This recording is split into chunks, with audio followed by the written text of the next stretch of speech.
మహాగణుడా, మహోన్నతుడా, పరిశుద్ధుడా, ప్రేమ స్వరూపమైన మా గొప్ప దేవా, మీ ఘనమైన, మీ శక్తి కలిగిన, మీ ఉన్నతమైన నామమునకై వందనములు, స్తుతులు, స్తోత్రములు ప్రభువా. మీ యొక్క సన్నిధిలో చేరిన మా అందరితో మాట్లాడే దేవుడు మీరే కాబట్టి మా అందరికీ కావలసిన ఆత్మీయమైన ఆహారమును దయచేయమని మా మంచి బోధకుడై ఉన్న యేసు స్వామి ద్వారా అడిగి వేడుకొంటున్న మా పరమ తండ్రి, ఆమేన్. అందరికీ మరొకసారి మరణాత. మంచిది. దేవుని యొక్క మహాకృపను బట్టి మోషే సుఖోపవాస ధ్యాన దినములలో మొదటి వారములో మనం ప్రవేశించాం. ఈ యొక్క మొదటి వారము లేదా ఈ యొక్క సుఖోపవాస దినాలలో 7వ దినములో చేరిన మనెల్లరకును మన ప్రభు అయిన యేసుక్రీస్తు ప్రభు వారి యొక్క దీవెన దేవదేవుడు దయచేయును గాక. ఆమేన్. ప్రియమైన దేవుని బిడ్డలారా, నేటి దినాన మనం గమనించిన వారమైతే మోషే గారు దేవుని యొక్క సన్నిధానములో 40 దినాలు ఉండి ఏ విధముగా గొప్ప భాగ్యాన్ని పొందుకున్నాడో, అలాగునని ప్రభు యొక్క సన్నిధానములో ఉండే మనము కూడా గొప్ప భాగ్యాన్ని అనుభవించే వారముగా ఉంటాం. కాబట్టి నేటి దినాన పరిశుద్ధ గ్రంథములో రాయబడినటువంటి సన్నిధి అనే మాటను గురించి మనం నేర్చుకుందాం. దైవజనుడైన దేవదాసయ్య గారు సన్నిధి సూత్రములు అనేటువంటి ఒక అంశమును దైవ సాన్నిధ్యము అనేటువంటి పుస్తకములో రాసి కొన్ని సూత్రాలను తెలియచేశాడండి. సన్నిధి సూత్రములో చూడండి ప్రియ దేవుని బిడ్డలారా, ఈ యొక్క మాట పరిశుద్ధ గ్రంథములో సన్నిధి అనేటువంటి మాట 459 సార్లు రాయబడి ఉంది. 459 సార్లు. అమ్మా, అసలు సన్నిధి ఎక్కడ ప్రారంభమైంది? ఏమండి, సన్నిధి ఎక్కడ ప్రారంభమైంది? ఎప్పుడు ప్రారంభమైంది?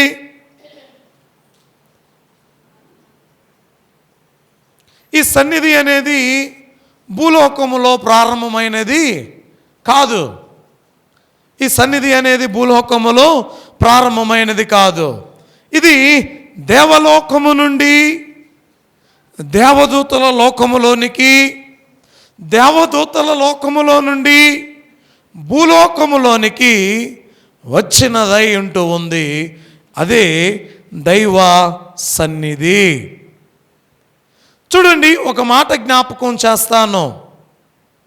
పరిశుద్ధ గ్రంథములో యోబు గారు రాసిన గ్రంథము 1వ అధ్యాయము 6వ వాక్యములో మనం గమనిస్తే, దేవదూతలు యెహోవా సన్నిధిని నిలుచుటకై వచ్చిన దినమొకటి తటస్థించెను. ఆ దినమున అపవాదియగు వాడు వారితో కలిసి వచ్చెను. చూడండి, దేవదూతలు ఎక్కడ ఉంటారు? అమ్మా, దేవదూతలు ఎక్కడ ఉంటారు? దేవుడు చెబుతూ ఉన్నమాట, దేవుని సన్నిధానములో ఉంటారు. వీరు చేసేటువంటి పని ఏంటి అంటే దేవునిని నిత్యము స్తుతిస్తూ ఉంటారు. దేవదూతలు దేవునిని నిత్యము స్తుతిస్తూ ఆరాధిస్తూ ఉంటారు. ప్రియమైన దేవుని బిడ్డలారా, ఆలోచించండి. వాక్య భాగాలలో వ్రాయబడినటువంటి మాట, అయ్యా సన్నిధి ఎక్కడ ప్రారంభమైంది అంటే, చెప్పండి, ఎక్కడ ప్రారంభమైంది? దేవదూతల, చెప్పండి ఎక్కడండి? ఇక్కడ వాక్యం ఏం చెప్పిందో తెలుసా? దేవదూతలైనటువంటి వారు దేవదూతలు యెహోవా సన్నిధిని నిలుచుటకై వచ్చిన దినం ఒకటి. ఎక్కడ నిలుచుటకై అండి? దేవదూతలందరూ కూడా ఎక్కడికి వెళ్ళారు? యెహోవా సన్నిధానములోనికి వెళ్ళారు. యెహోవా సన్నిధానములోనికి వెళ్ళారు. ఇది సన్నిధి దేవలోకము నుండి దేవదూతల లోకముకు వచ్చింది. దేవదూతల లోకములో ఏ విధముగానో మనం చూస్తే అది కూడా వ్రాయబడింది. నిత్యం మనం చదువుకుంటాం. ఎక్కడ? యెషయా గ్రంథములో 6వ అధ్యాయములో మనం చూస్తే 2-3 వచనాలు, ఆయనకు పైగా శరాపులు నిలిచియుండిరి, ఒక్కొక్కరికి 6 రెక్కలుండెను, ప్రతివాడు 2 రెక్కలతో తన ముఖమును 2తో తన కాళ్ళను కప్పుకొనుచు 2తో ఎగురుచుండెను. ఏమండి, దేవదూతలైనటువంటి వారు ఎలా ఉంటున్నారు? ఎన్ని రెక్కలు ఉన్నాయండి వారికి? చెప్పండి అమ్మ, మీరు చెప్పాలి. దేవదూతలైనటువంటి వారు ఎలా ఉన్నారు అంటే, ఆయనకు పైగా శరాపులు నిలిచియుండిరి, ఒక్కొక్కరికి 6 రెక్కలుండెను. ఎన్ని రెక్కలు? ఒక్కొక్కరికి 6 రెక్కలు ఉన్నాయి. 2 రెక్కలతో ఎగురుచున్నారు, 2 రెక్కలతో తమను తాము కప్పుకొనుచున్నారు, 2 రెక్కలతో దేవునిని స్తుతిస్తూ ఉన్నారు. ఏమంటే ఏం చేస్తున్నారట? చూడండి, 2 రెక్కలతో తన ముఖమును 2తో తన కాళ్ళను కప్పుకొనుచు 2తో ఎగురుచున్నారు. ప్రియమైన దేవుని బిడ్డలారా, ఆలోచించండి.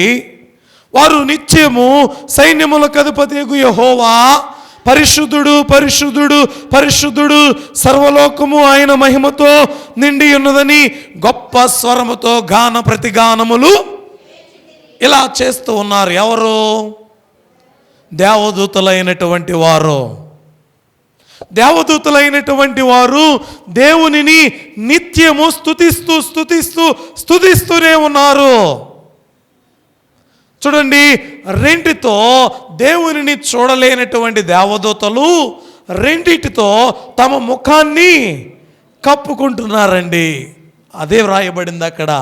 2తో తన ముఖమును 2తో తన కాళ్ళను కప్పుకొనుచు 2తో ఎగురుచు ఉన్నారు. ఏమండి, దేవుని యొక్క సన్నిధానములో దేవునిని స్తుతించేటువంటి మనము కూడా దేవదేవుని చూడలేని వారమే. అందుకే మనం ఏం చేస్తామో తెలుసా అమ్మా? ఏం చేస్తాం? మనం కండ్లు మూసుకుంటాం. ఏం చేస్తారండి? ఎందుకు? దేవునిని స్తుతించేటప్పుడు మన మధ్యలో దేవాతి దేవుడు ఉన్నాడు, పరిశుద్ధులు ఉన్నారు, పరమ భక్తులు ఉన్నారు, దేవదూతల సర్వ సైన్య సమూహము ఈ ప్రాంతమంతా ఉంది. కానీ ప్రియ దేవుని బిడ్డలారా, మన మనస్సులో ప్రభువారిని ధ్యానిస్తూ ఉంటే, తలంచుకుంటూ ఉంటే ప్రభువారిని మనం చూడగలుగుతూ ఉంటాం. కాబట్టి దేవుని యొక్క వాక్యం చెబుతున్నటువంటి మాట, సన్నిధి అంటే సత్ ప్లస్ నిధి అనగా అర్థము మంచితనము. ఏంటండి? మంచితనము. చూడండి ప్రియ దేవుని బిడ్డలారా, ఎక్కువగా ఉండేది అనగా సన్నిధి కూటము చేయవారు ఎక్కువగా మంచితనమును నిధిగా కలిగి ఉండాలి. మంచితనమును ఎక్కువగా నిధిగా కలిగి ఉండాలి. వాక్యాలలో మనం గమనించిన వారమైతే చెప్పండి, సన్నిధి ఎక్కడ ప్రారంభమైందండి? దేవలోకములో. ఎక్కడ? దేవలోకములో. దేవలోకములో ప్రారంభమైన ఈ సన్నిధి ఎక్కడికి వచ్చింది? దేవదూతల లోకమునకు వచ్చింది. దేవదూతల లోకము నుండి ఇప్పుడు ఎక్కడికి వచ్చిందో తెలుసా? లూకాసు వార్తలో ఒక మాట వ్రాయబడిందండి. 1వ అధ్యాయము 19వ వచనం.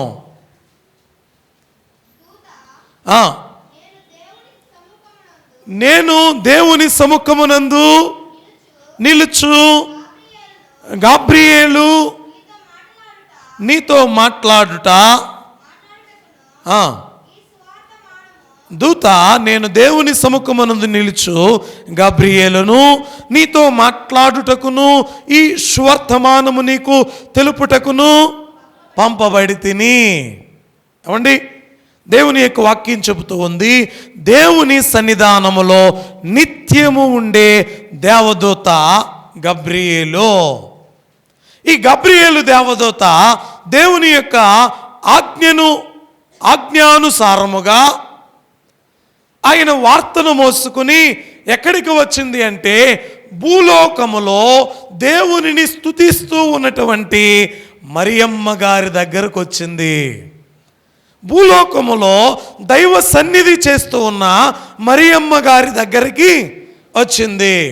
భూలోకములో నిత్యము దేవుని యొక్క తలంపు కలిగి, దేవుని యొక్క మాటను కలిగి, అనుభవం కలిగి, దైవ సన్నిధానములో జీవిస్తూ ఉన్నటువంటి మరియమ్మ గారి దగ్గరకు వచ్చి మాట్లాడుతూ ఉన్న మాట, అమ్మా నేను నీకు శుభవర్తమానాన్ని తెలుపుతాను. ఏంటండి? శుభవర్తమానాన్ని మోసుకొచ్చా. కాబట్టి ప్రియ దేవుని బిడ్డలారా, వాక్య గ్రంథాలలో మనం గమనిస్తే నేటి దినాన ఒక మాట నేర్చుకుందాం. సన్నిధి అంటే ఏమిటి? సన్నిధిలో ఏముంది? సన్నిధిలో ఉన్న ఆశీర్వాదాలు. దేవలోకము నుండి భూలోకానికి వచ్చినటువంటి ఈ సన్నిధిలో మనం ఉంటున్నాం. మోషే సుకోపవాస ధ్యానములలో 40 దినాలు దైవ సన్నిధిలో గడుపుతూ ఉన్నాం. అయితే ఈ సన్నిధిలో ఉన్న గొప్పతనం, ఈ సన్నిధిలో ఉన్నటువంటి దీవెన, ఈ సన్నిధిలో ఉన్నటువంటి ఆశీర్వాదం గమనించిన వారమైతే ప్రియ దేవుని బిడ్డలారా, మనం అనుకుంటాం కానీ అనుకున్న వారందరూ కూడా సన్నిధికి రాలేరు. ఏమండి, మనం అయ్యా 40 రోజులు నీ సన్నిధిలో నేనుండాలి, 40 రోజులు నీ మాటలను ధ్యానం చేయాలి, 40 రోజులు నీ యొక్క సన్నిధానములో నీ ముఖమును చూస్తూ ఉండే భాగ్యాన్ని దయచేయి ప్రభువా అని మనం అనుకుంటాం. కానీ మనం అనుకుంటే ఎప్పటికీ కూడా దేవుని సన్నిధానంలోనికి రాలేము. ఏదో ఒక పని, ఏదో ఒక అవసరం, ఏదో ఒక ఇబ్బంది, ఏదో ఒక అక్కరో. కానీ దేవుని యొక్క వాక్యం చెబుతూ ఉన్నటువంటి మాట ఏంటి అనేది మనం గమనించిన వారమైతే ఆయన చెబుతూ ఉన్నాడు, అయ్యా మనందరము కూడా దైవ సన్నిధానములో జీవించాలి. వాక్య గ్రంథములో మీరు చదివినటువంటి వాక్యం ఇర్మియా గ్రంథములో 23వ అధ్యాయము 24వ వచనము, యెహోవా సెలవిచ్చిన మాట ఏదనగా, నాకు కనబడకుండా రహస్య స్థలములలో దాగగలవాడు ఎవడైనా కలడా? నేను భూమి ఆకాశముల యందంతటా ఉన్నవాడను కానా? ఇదే యెహోవా వాక్కు. అమ్మా, వాక్యం చెబుతూ ఉన్నటువంటి మాట ఏంటో తెలుసా? నాకు కనబడకుండా రహస్య స్థలములలో దాగగలిగిన వాడు ఎవడైనా కలడా? దేవుడు చూడడం లేదులే, దేవుడు ఎక్కడున్నాడు, దేవుడు ఈ యొక్క చీకటిలో చూస్తూ ఉన్నాడా, ఈ రహస్య స్థలములో చూస్తూ ఉన్నాడా, ఈ పనులలో నేను ఉన్నప్పుడు చూస్తూ ఉన్నాడా అంటే వాక్యం చెబుతూ ఉన్నటువంటి మాట, నాకు కనబడకుండా రహస్య స్థలములలో దాగగలిగిన వాడు ఎవడైనా కలడా? ఏమండి, దొంగ అనుకుంటూ ఉంటాడట ఎవడు నన్ను చూడట్లేదని. అమ్మా, దొంగతనం చేసేటువంటి వ్యక్తి అనుకుంటూ ఉంటాడు, ఎవడు కూడా నన్ను చూడడం లేదు, నేను ఈ పని చేయొచ్చు అని అనుకుంటూ ఉంటాడట. కానీ దేవుడు చెబుతూ ఉన్నటువంటి మాట ఏంటో తెలుసా? ఏమంటున్నాడండి? రహస్య స్థలములలో దాగగలిగిన వాడు ఎవడైనా గలడా? చూడండి, వాక్యములో మనం ఒక మాట చూస్తాం, అయ్యా నేను దేవునికి దూరముగా ఆకాశమునకు ఎక్కిపోదును అనుకుంటుని, అయినా అక్కడ ఆయన ఉన్నాడు. అరే అక్కడికి ఎందుకు, భూమిలోనికి నేను వెళ్దామనుకున్నా, అక్కడ ఆయన ఉన్నాడు. అంతేకాకుండా పాతాళమునకు నేను వెళ్దామనుకున్నా, అక్కడ కూడా ఆయన ఉన్నాడు. సముద్రములోనికి చొరబడి దాక్కుందామనుకున్నా, కానీ ఆయన అక్కడ కూడా ఉన్నాడు. కాబట్టి ఒక క్లారిటీ అనేది మనకు రావాలి. మనం ఏం చేసినా, ఏ పని చేసినా, మనం ఎక్కడికి వెళ్ళినా మనల్ని ఎవరు చూస్తున్నారండి? చూడండి, ఎవరు చూస్తూ ఉన్నారు? ఆయన చెబుతున్న మాట, ఆయన చెబుతూ ఉన్నటువంటి మాట, నాకు కనబడకుండా. ఏమండి చెప్పండి, మీరు చెప్పండి, ఏమంటున్నాడండి? నాకు కనబడకుండా రహస్య స్థలములలో దాగగలిగిన వాడెవడైనా కలడా? అంతేకాకుండా నేను ఎక్కడున్నాను? భూమి ఆకాశముల యందంతట ఉన్నవాడను కానా. చూడండి, ఆయన సన్నిధి ఎక్కడ ఉంది అంటే, ఈ భూమి ఆకాశముల యందంతటా కూడా ఆయన సన్నిధి ఉందండి. ప్రియ దేవుని బిడ్డలారా, సన్నిధి అంటే అర్థము దుర్బిని. ఏంటండి? దుర్బిని. దుర్బిని అనగా అమ్మా, దూరంగా ఉండేటువంటి వస్తువులను చూడడానికి మనం వేటిని ఉపయోగిస్తాం? ఇంకా టెలిస్కోప్తో చూస్తారు. ఇంకా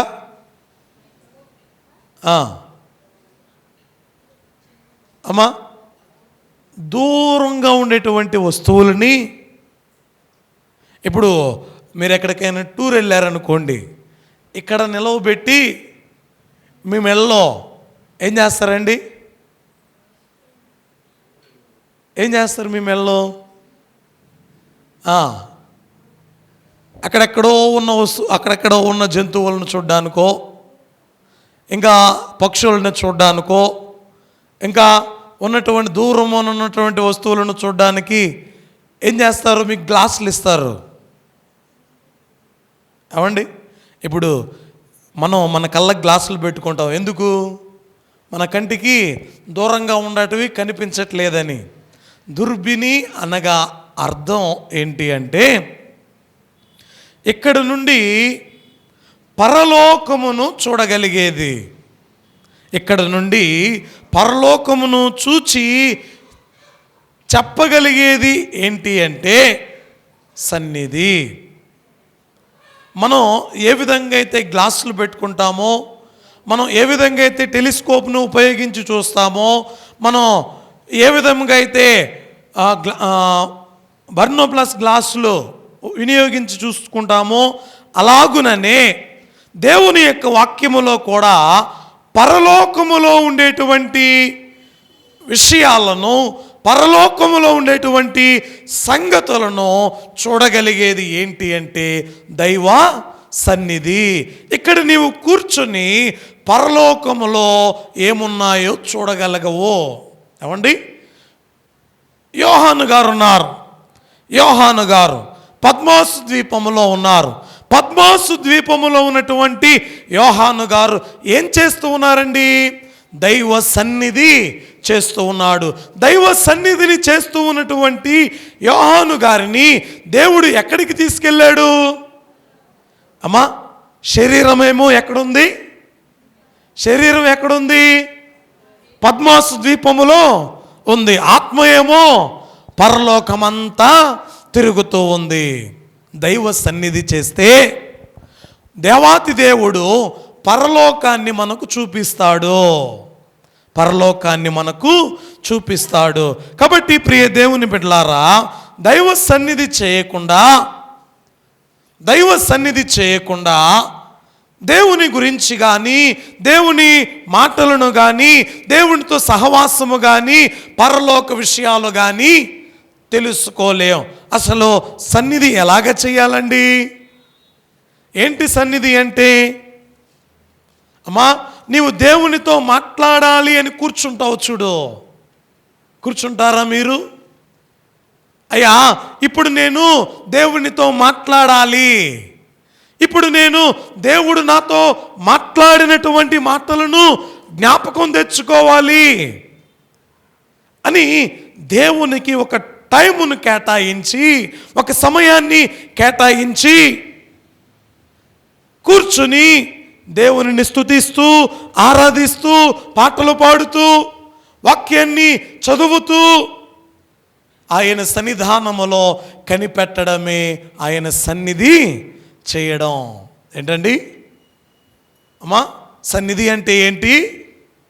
ఏం చేయాలండి? అయ్యా ప్రతిరోజు సాయంకాలం మా ఇంట్లో ఒక చక్కగా చాప వేసుకుని ఆ బైబిల్ గ్రంథాన్ని చక్కగా తెచ్చి పెట్టుకొని ప్రార్థన చేసుకుంటామయ్యా అన్న వాళ్ళు ఎంతమంది ఉన్నారండి? ఉన్నారా? ఏమా ఎవరు చేయట్లేదు? ఎవరు లేరా? అయ్యా దేవుడిచ్చినటువంటి ఈ దినమంతా దేవుడు మమ్మలను కాపాడాడు, ఈ దినము మా పనులన్నిట్లో దేవుడు మమ్మలను కాపాడాడు, మా మార్గమంతట్లో దేవుడు మాకు తోడుగా ఉన్నాడు, కాబట్టి ఇదిగో ఈ టైం దేవునికి. ఈ టైం ఎవరికి? దేవునికి. కాబట్టి వెంటనే నేను వెళ్ళి స్నానం చేసి రావాలి.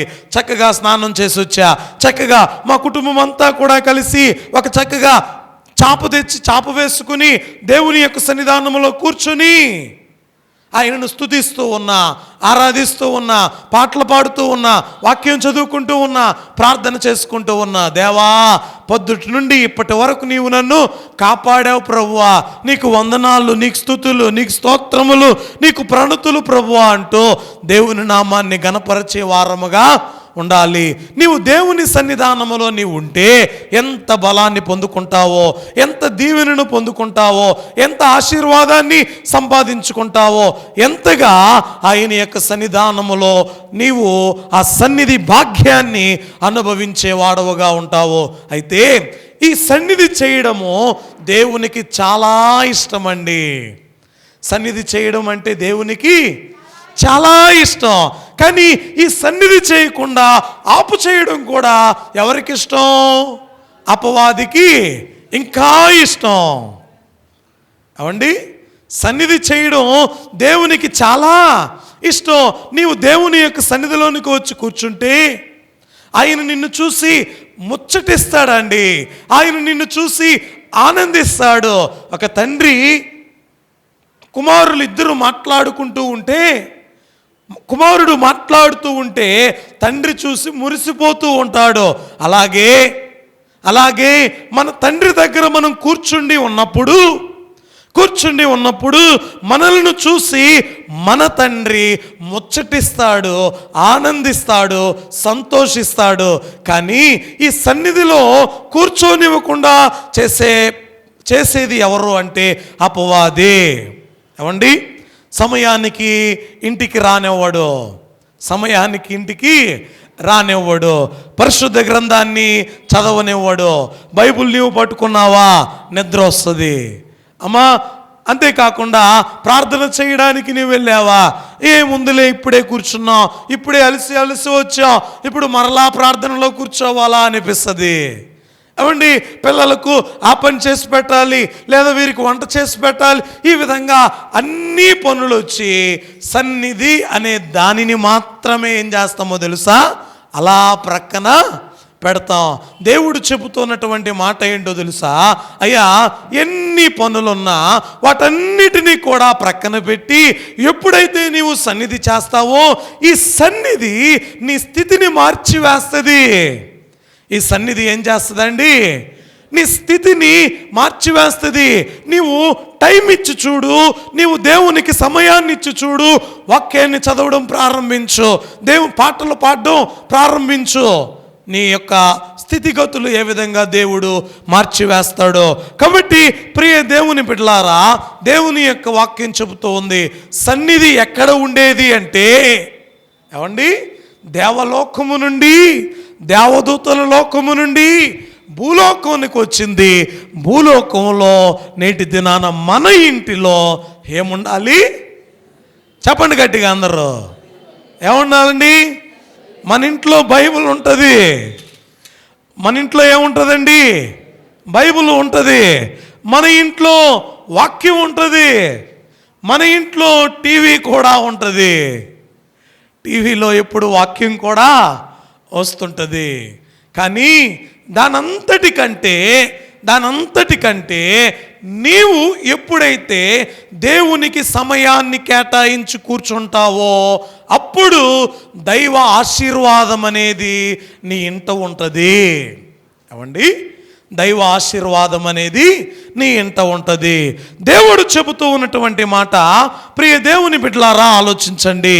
అసలు దైవ సన్నిధిలో ఏముంది? మొదటిగా సన్నిధి ఎక్కడుందండి? చెప్పండి, సన్నిధి ఎక్కడుంది? దేవలోకములో ఉండేది. అక్కడి నుండి దేవదూతల లోకమునకు వచ్చింది. అక్కడి నుండి దేవుడు దేవలోకాన్ని విడిచిపెట్టి, దేవదూతల లోకాన్ని విడిచిపెట్టి ఇప్పుడు ఎక్కడికి వచ్చాడో తెలుసా? భూలోకానికి వచ్చాడు.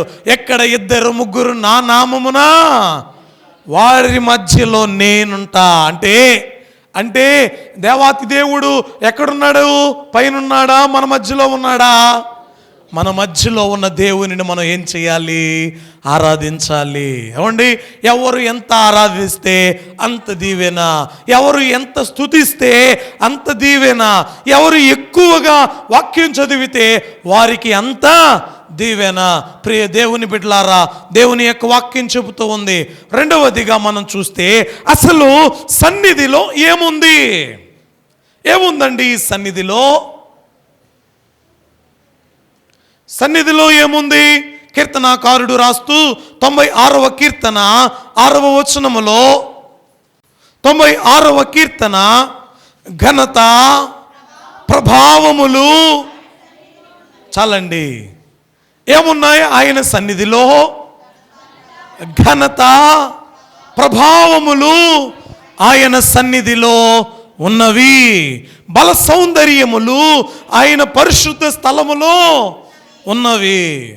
ప్రియ దేవుని బిడ్డలారా, దేవుడు నీకు ఘనతనిస్తాడు ఎక్కడుంటే సన్నిధిలో నీవుంటే.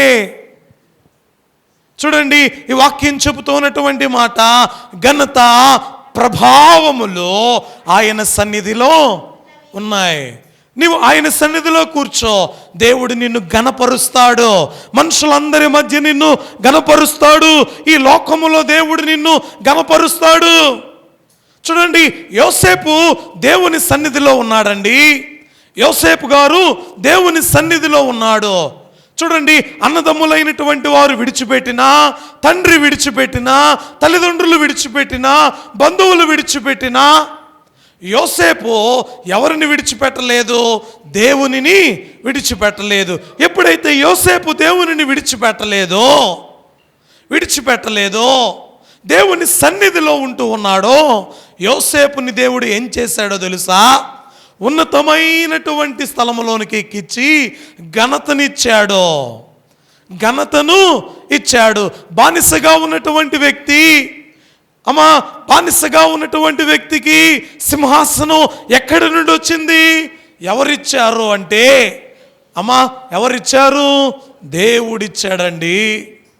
ఈ లోకములో బానిసలుగా ఉన్నామా? కట్టబడి ఉన్నామా? ఈ లోకములో పనికిరాని వారముగా ఉన్నామా?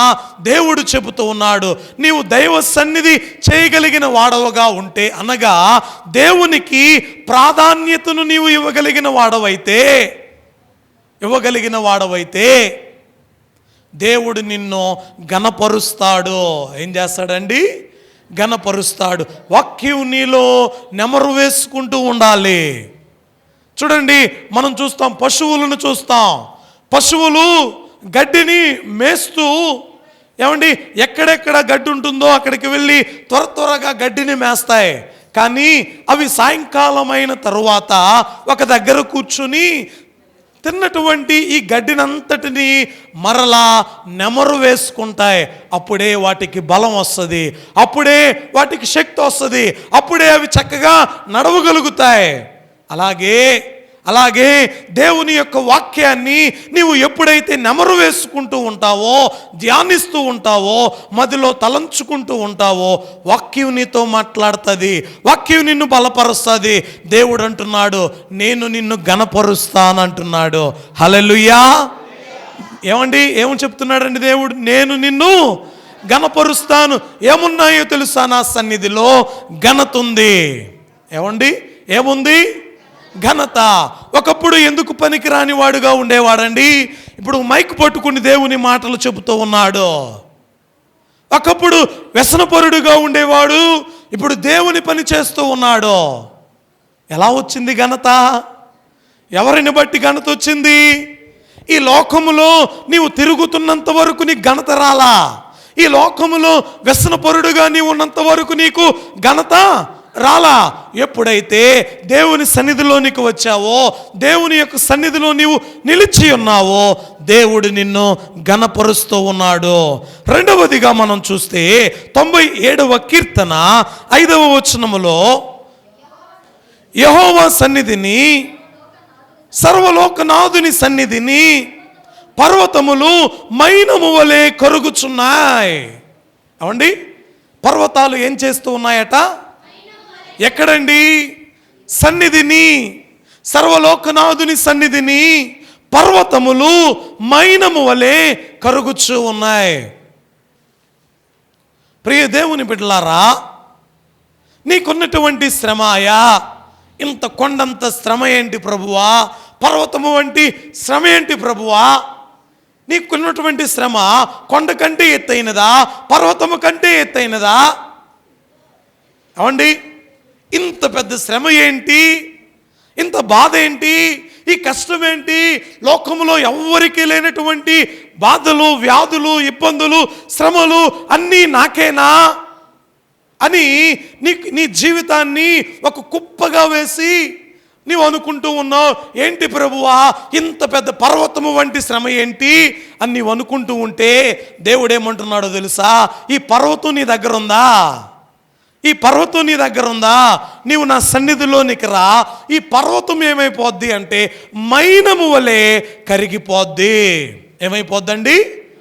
చూడండి ప్రియ దేవుని బిడ్డలారా, నీకున్నటువంటి శ్రమలు కావచ్చు, ఆటంకాలు కావచ్చు, ఇబ్బందులు కావచ్చు, చిక్కులు కావచ్చు, కుటుంబంలో ఉన్నటువంటి అపాయములు కావచ్చు, కుటుంబము ద్వారా నీవు ఎదుర్కొంటున్నటువంటి సమస్యలు కావచ్చు, ఈ లోకములో నీవు ఎదుర్కొనేది ఏదైనా సరే అది నీకు ఎలా ఉంటుంది అంటే, నీ ముందు ఒక పెద్ద కొండలాగుంటుంది, నీ ముందు ఒక పెద్ద పర్వతం లాగుంటుంది. వీటన్నిటిని దేవుడు చెబుతూ ఉన్నాడు, అమ్మా నీవు దాని వైపు చూడకు, నా దగ్గరికి రా. నీవు నా దగ్గరికి వచ్చి సన్నిధిలో నీవు ఉంటే దేవుడు ఏం చేస్తానంటున్నాడో తెలుసా? ఇదిగో ఎత్తైన పర్వతము వంటి ఎత్తైన పర్వతాన్ని మైనము వలె కరిగించి వేస్తాను అంటున్నాడండి. హల్లెలూయా. చూడండి, వాక్య భాగాలలో మనం గమనించిన వారమైతే దేవదేవుడు మాట్లాడుతున్నటువంటి మాట, ఆయన సన్నిధికి మనము వస్తే కొండ వంటి శ్రమలైనా, బండ వంటి శ్రమలైనా, పర్వతము వంటి శ్రమలైనా మైనము వలె కరిగిపోతాయి. మూడవదిగా చూస్తే వాక్య భాగాలలో 114వ కీర్తన 7-8 వచనాలు, 114వ కీర్తన 7-8 వచనాలు చూస్తే, భూమి ప్రభు సన్నిధిని, యాకోబు దేవుని సన్నిధిని వణుకును, ఆయన బండను నీటి మడుగుగాను, చెకుముకి రాతి బండను నీటి ఓటలను గాను చేయువాడు. అమ్మా, భూమి ప్రభు సన్నిధిని, యాకోబు దేవుని సన్నిధిని వణుకును.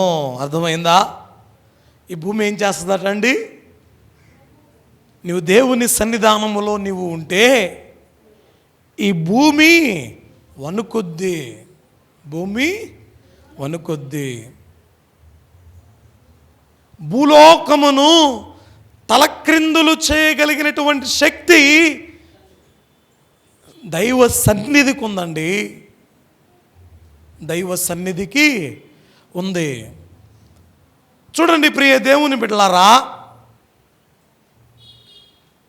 వాక్య భాగములో చెప్పబడుతున్నటువంటి మాట, భూమి ప్రభు సన్నిధిని, యాకోబు దేవుని సన్నిధిని వణకును వణకును. అంటే నీవు దేవుని సన్నిధానములో ఉండు. ఈ భూలోకంలో ఉన్నవారు ఎవరైనా సరే నిన్ను చూసి భయపడతారండి.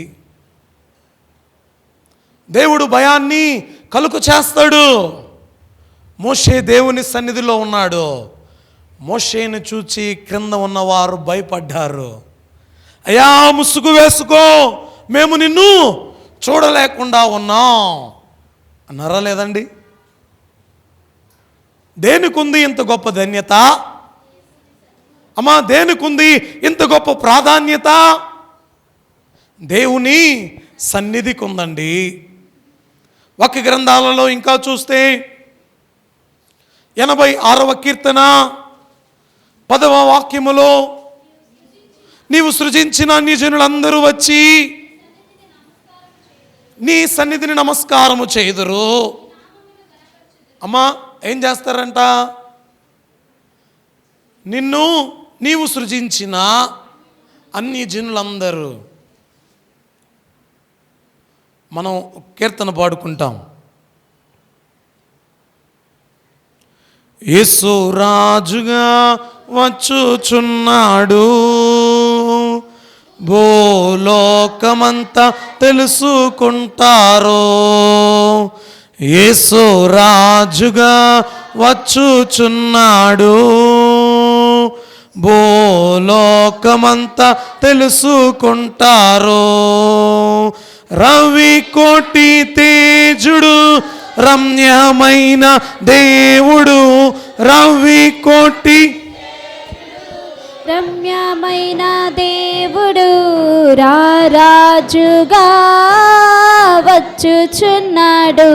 యేసు రారాజుగా వచ్చుచున్నాడు.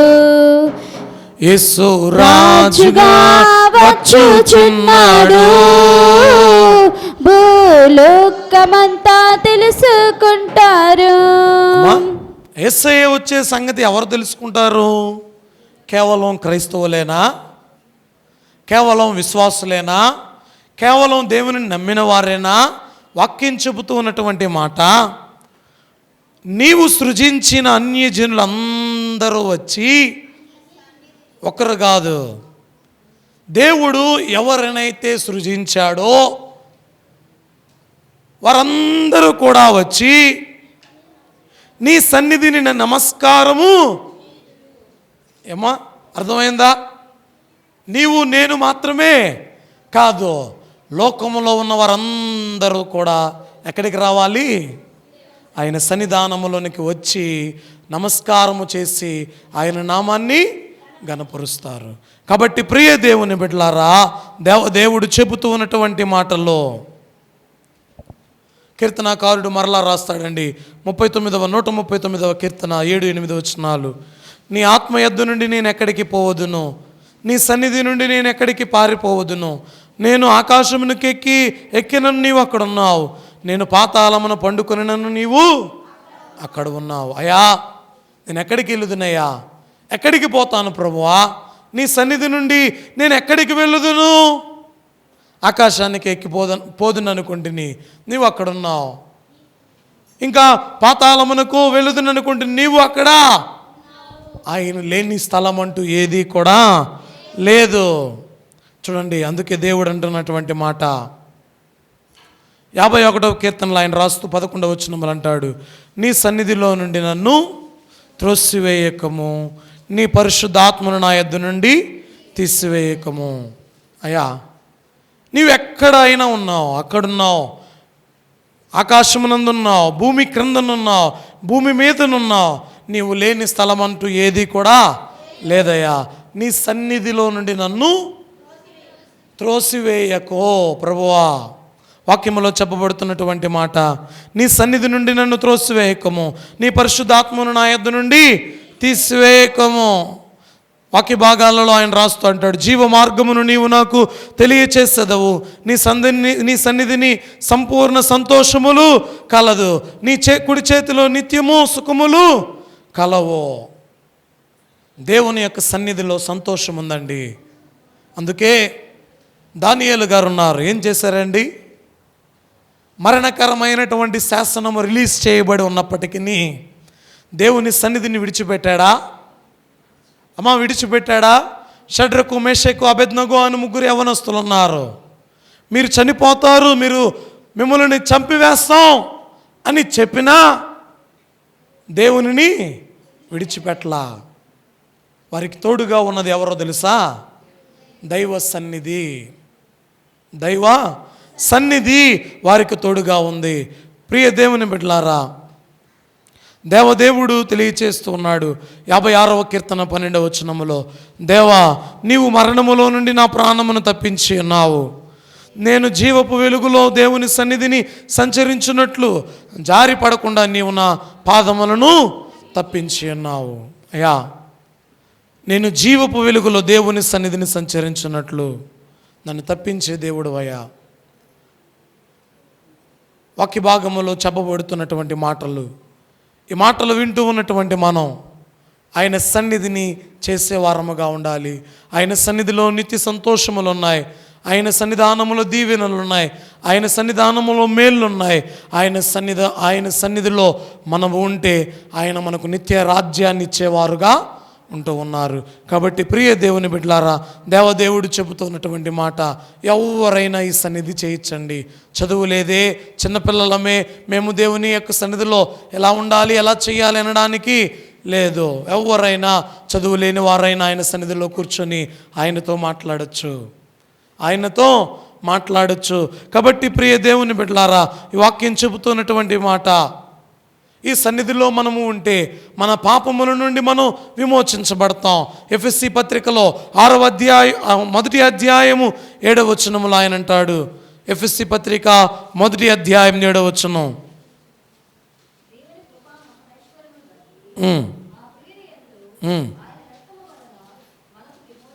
ఆయన రక్తము వలన మనకు విమోచన.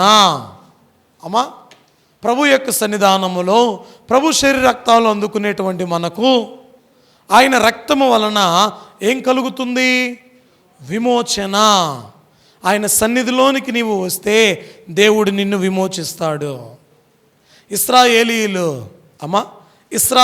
ఎక్కడికి వచ్చారో తెలుసా? దేవుని సన్నిధిలోనికి వచ్చారు. 400 ఏండ్లు బానిసలుగా ఉన్నప్పుడు వారికి తినుటకు ఆహారము దొరికింది, వారికి సౌఖ్యమైన స్థలము దొరికింది, నివసించుటకు యోగ్యముగా ఉన్నారు. అయితే వారు దేవునిని మరచిపోయారు. కానీ ఎప్పుడైతే శ్రమ పెట్టబడుచు ఉన్నారో దేవునికి వారు మొరపెట్టుచు ఉన్నారు. శ్రమ పెట్టుచూ ఉన్నటువంటి వారు దేవునికి ఎప్పుడైతే మొరపెడుతూ ఉన్నారో దేవుడు వారిని విడిపిస్తూ ఉన్నాడు. వాక్యం చెబుతున్నటువంటి మాట, ఎప్పుడైతే మనం దేవుని సన్నిధిలోనికి వస్తామో దేవుడు వేటి ద్వారా అయితే మనం కట్టబడ్డామో వాటి నుండి ఆయన మనలను విడిపిస్తాడు. నీతిమంతులనుగా చేస్తాడు, పరిశుద్ధులనుగా చేస్తాడు. దేవునికి మనకు సమాధానం అనేది ఏర్పడుతుంది. అంతేకాకుండా ఆయనకు సమీపస్తులుగా మనలను చేస్తాడు. కాబట్టి ప్రియ దేవుని బిడ్డలారా, దేవుని యొక్క సన్నిధానములో ఉన్న మనం ప్రభు వైపు చూస్తూ ప్రభు వారిని తలంచుకుంటూ ఏం చేయాలి? మనందరము కూడా చేయాలి దైవ సన్నిధి చేయాలి. సన్నిధి చేస్తే సమస్తమైన కీడులు తొలగోను. దైవ సన్నిధి చేస్తే సమస్తమైన మేలు కలుగోను. చేయాలి దైవ సన్నిధి చేయాలి. సన్నిధి చేస్తే సమస్తమైన కీడులు తొలగోను. దైవ సమస్తమైన మేలు కలుగోను. హల్లెలూయా. సన్నిధి చేస్తే ఏం తొలగిపోతాయటండి? చెప్పండి, ఏం తొలగిపోతాయి? కీడు తొలగిపోవాలి అంటే నీవు ఏ తెగులును నీ గుడారమునకు సమీపించదనే మాట ఉంటుంది. గుడారములోకి తెగుళ్ళు వస్తున్నాయంటే ఏం లేదు, అక్కడ దైవ సన్నిధి లేదేమో. ఈ సన్నిధి చేయి, ఉన్న కీడు తొలగిపోద్ది. ఈ సన్నిధి చేయి, మేలు నీకు కలుగుతుంది. అట్టి గొప్ప దీవెన దేవదేవుడు మనకు దయచేయును గాక. పరిశుద్ధుడా, ప్రేమస్వరూపుడైన మా తండ్రి, మీ ఘనమైన నామమును కొందనాలు ప్రభువా. వాక్యములో ఉన్న సంగతులను మీరు మాకు వివరించారు. మీ యొక్క సన్నిధిలో ఉన్న గొప్ప దీవెన మీరు మాకు తెలియచేశారు. అందును బట్టి నీకు వందనాలు దేవా. మా కుటుంబాలలో మేమందరము కూడా మీ సన్నిధిని ఏర్పాటు చేసుకుని మీ సన్నిధిలో ఉన్న దీవెనను పొందుకునే భాగ్యాన్ని దయచేయమని యేసు నామమున అడిగి వేడుకుంటున్నాము తండ్రి, ఆమేన్. అందరికీ మరణాతా మరణాతా మరణాతా. దేవదేవుడు మనందరిని దీవించి ఆశీర్వదించును గాక. ఆమేన్.